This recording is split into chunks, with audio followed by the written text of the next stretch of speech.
नमस्कार, आप देख रहे हैं 24 की चौसर में हुआ आपके साथ अमित गर्ग शुक्ला। आज भी 24 की चौसर ग्राउंड जीरो से आज हम मौजूद हैं लखीमपुर खीरी में। 24 की चौसर में जो आज सबसे पहली और बड़ी खबर है वो ये है कि तीसरे चरण में राम की शरण की तस्वीर देखने को मिल रही है कमोबेश हर दल की तरफ से। आज केंद्रीय मंत्री अनुराग ठाकुर अयोध्या में रामलला के दर्शन करने के लिए पहुंचे। इससे पहले 28 अप्रैल को केंद्रीय मंत्री स्मृति ईरानी भी अयोध्या गई थी और 5 मई को पीएम मोदी भी अयोध्या जाने वाले हैं। यानी तीसरे चरण से पहले बीजेपी के टॉप चेहरे, टॉप लीडर्स प्रभु श्री राम के धाम में हाजिरी लगाने के लिए पहुंच रहे हैं। जबकि खबरें ये भी आई हैं कि प्रियंका और राहुल गांधी भी अयोध्या में रामलला के दर्शन करने के लिए जा सकते हैं अमेठी और रायबरेली आने से पहले। तो क्या ये माना जाए कि यूपी का आगे का चुनाव राम मंदिर के आसपास लौट रहा है या फिर सिमट रहा है? अगर हाँ, तो राम लहर का फायदा किसे कितना मिलेगा, एक रिपोर्ट के जरिए समझने की कोशिश करते हैं।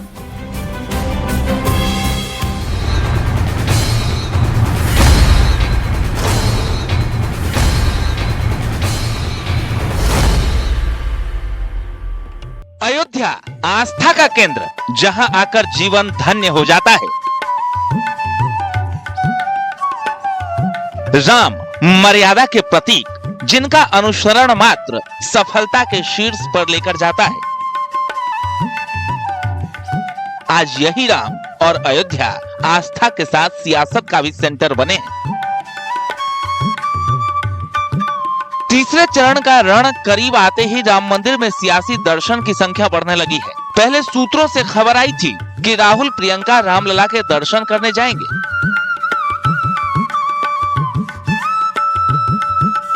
राम के नाम पर कांग्रेस फिर सोचती रह गई और बीजेपी बाजी मार ले गई। आज केंद्रीय मंत्री अनुराग ठाकुर अयोध्या पहुंचे, रामलला के दर्शन किए। 500 वर्षों के लंबे इंतजार के बाद, 100 साल से ज्यादा कोर्ट मुकदमों के बाद राम जन्मभूमि में रामलला की भव्य राम मंदिर का निर्माण हुआ है। प्राण प्रतिष्ठा समारोह में देश और दुनिया भर के लोग आए और उसके बाद भी लाखों लोगों का आना जाना रहा।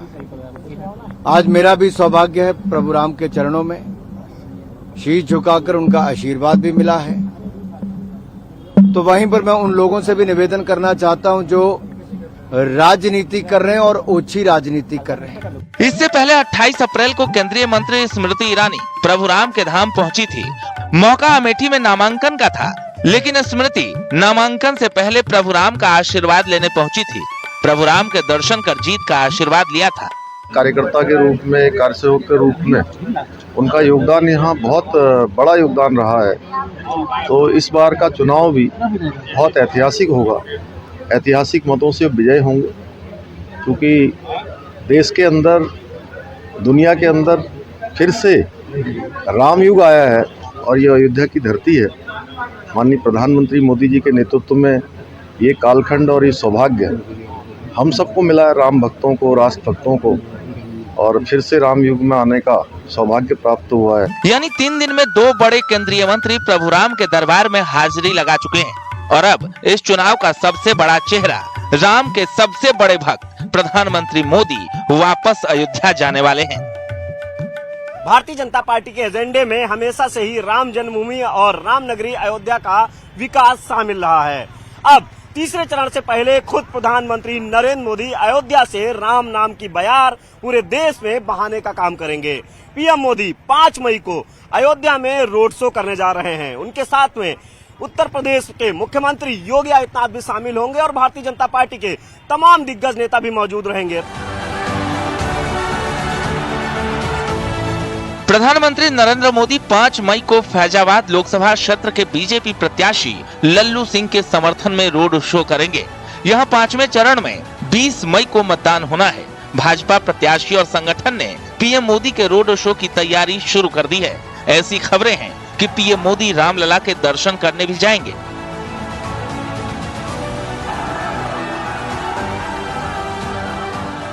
इसके पहले पीएम मोदी 5 बार अयोध्या आ चुके हैं। पहली बार वे वर्ष 2019 में लोकसभा चुनाव के दौरान रैली करने 1 मई को मया बाजार आए थे।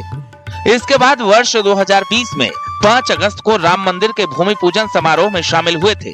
23 अक्टूबर वर्ष 2022 को दीपोत्सव के मुख्य अतिथि रहे। 30 दिसंबर वर्ष 2023 को रोड शो करने के साथ महर्षि वाल्मीकि अंतर्राष्ट्रीय हवाई अड्डे का लोकार्पण कर जनसभा की थी। 22 जनवरी 2024 को रामलला के प्राण प्रतिष्ठा समारोह में आए थे। अब छठी बार लोकसभा चुनाव के दौरान रोड शो करने आ रहे हैं। यानी अयोध्या में मोदी का होना ही तीसरे फेज की सीटों पर एक बड़ा चुनावी संदेश देगा, क्योंकि 7 मई को अगली वोटिंग होनी है। Bureau report, news 18। तो खबर का संदर्भ आपने समझ लिया, अब आपको खबर की व्याख्या भी समझाते हैं। दरअसल तीसरे चरण का रण और राम की शरण, ये हम क्यों कह रहे हैं, इसको भी समझना जरूरी हो जाता है। 3 दिन के अंदर बीजेपी के 2 बड़े नेता और केंद्रीय मंत्री अयोध्या पहुंचे हैं, रामलला के दरबार में हाजिरी लगाई है और 3 दिन बाद पीएम मोदी भी अयोध्या जाने वाले हैं। 28 अप्रैल वो तारीख थी जब स्मृति ईरानी ने रामलला के दर्शन पूजन किए थे। इसके बाद 1 मई यानी आज की तारीख जब केंद्रीय मंत्री अनुराग ठाकुर वहां पर पहुंचे हैं दर्शन करने के लिए, और 5 मई को पीएम मोदी वहां पर जाने वाले हैं दर्शन करने के लिए। पीएम मोदी का 6वां अयोध्या दौरा होगा, अयोध्या में वो रोड शो भी करेंगे। इसके अलावा रामलला के दर्शन भी कर सकते हैं। 5 मई को पीएम मोदी अयोध्या में होंगे और 7 मई को अगले चरण की वोटिंग होनी है, जिसका सीधा असर एक बड़े वोट बैंक पर पड़ सकता है। इसलिए कहा जा रहा है कि तीसरा चरण राम की शरण। इस बीच एक खबर यह है कि आज राष्ट्रपति द्रौपदी मुर्मू भी अयोध्या पहुंची हैं। सबसे पहले उन्होंने हनुमानगढ़ी जाकर हनुमान जी के दर्शन पूजन किए हैं। इसके बाद थोड़ी देर बाद वो रामलला के दर्शन करने के लिए भी जाएंगी, क्योंकि ऐसी परंपरा है कि जो कोई भी अयोध्या जाता है रामलला के दर्शन करने के लिए, वो पहले बजरंगबली के दर पर जाता है, हनुमानगढ़ी जाता है, वहां पर दर्शन पूजन करता है और उसके बाद रामलला के दर्शन करने के लिए जाता है। तो राष्ट्रपति द्रौपदी मुर्मू भी हनुमानगढ़ी में दर्शन कर चुकी हैं। थोड़ी देर बाद वो रामलला के दर्शन करने के लिए जाएंगी। वो तस्वीर भी आपके साथ साझा करेंगे। 24 की चौसर में बढ़ते हैं अगली खबर की ओर। अगली खबर सियासत में सबसे अलबेले नेता ओपी राजभर से जुड़ी हुई है।